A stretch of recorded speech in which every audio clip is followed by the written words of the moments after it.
সফল হওয়ার সবচেয়ে বড় মাধ্যম হচ্ছে সবর, লেগে থাকা, ধৈর্য ধারণের সাথে লেগে থাকা। যা কিছু হোক না কেন সবরই আপনাকে বিজয়ী করবে। পৃথিবীতে বিজয়ী হওয়ার সবচেয়ে বড় মাধ্যম হচ্ছে সবর, যার জ্বলন্ত উদাহরণ নাম নিতে চাই না।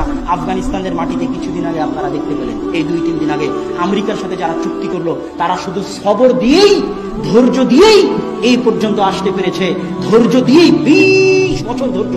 বাপরে বাপরে বাপ! কোথায় ইউসুফ আলাইহিস সালাতু ওয়াস সালাম, তার বাপ নবী, তার দাদা নবী, তার দাদার পিতা নবী, তার বাপ ইয়াকুব নবী, তার দাদা ইসহাক নবী, তার দাদার বাপ ইব্রাহিম নবী।